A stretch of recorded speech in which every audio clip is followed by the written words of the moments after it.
银行工作人员提醒啊，60岁以上手里有存款的老年人呢，一定要牢记这4件事儿。随着年龄的增长啊，财务管理对于60岁以上的老人来说也变得尤为重要。拥有可观的一个退休金和存款呀，让他们在经济上拥有一定的安全感。然而呢，经济环境是多变的，包括金融市场风险也是不断的涌现。为了避免财产损失和经济风险呀，银行的工作人员就向老年的朋友们提出4点重要的建议啊，老年朋友呀一定要早了解、早准备、早受益。那第一就是分散存款的一个风险。作为一个智慧的长者呀，你应该避免把所有的鸡蛋呢都放在同一个篮子里面，将所有的存款呢都放在同一家银行。虽然说方便你管理啊，但是一旦该银行面临困境，你很有可能面临比较大的一个意外风险。我们建议啊，你将存款呢分散放置在多家可靠的银行当中，特别是那种国有的大银行里面啊，这样呢可以降低意外事件对你的财产，包括对你以后的养老金造成的一个冲击。对于存款金额，老年朋友也不要一次性存入过多资金，特别是将存款超过5万元，可能是需要进行一些相关的手续呢，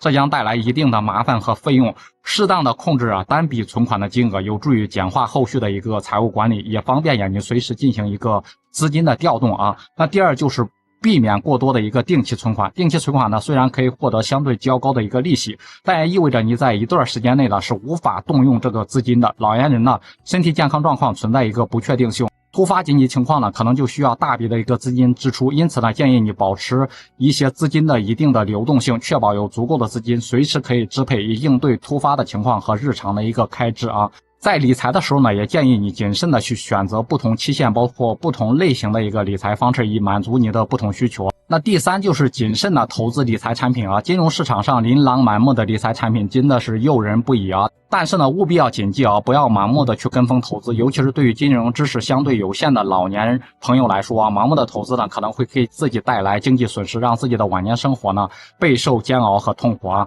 那第四就是慎重的交托财产给子女啊。子女呢，对于老年朋友来说可能是意义非凡，你希望呢能够帮助他们解决生活和发展中的问题。然而呢，我们也提醒你啊，就是要慎重交托财产给自己的子女，过早的将财产交给自己的子女呢，可能会剥夺您的自主支配权。一旦遇到突发情况或者需要资金时呢，可能呢会给自己带来困扰啊，并不是所有的子女都能够正确的处理和管理财产的，有时甚至可能出现一些不孝的行为啊。我们建议你在确保自身经济安全的前提下呢，适当的去资助一下子女，帮助一下子女，同时呢，也要给自己保留足够的储备金额，以备不时之需。如果你拥有大额资产的话，可以考虑与专业律师一起制定一个遗产的规划，确保你的遗产呢能够得到一个合理的分配。分散的存款风险，避免过多的定期存款啊，谨慎的投资理财产品，以及慎重的交托财产给子女，这4件事呢，希望老年朋友能够时刻的铭记在心啊。这是4个非常重要的一个原则。愿我们所有看视频的老年朋友都能够晚年生活幸福安康，自己的财富呢稳固如山。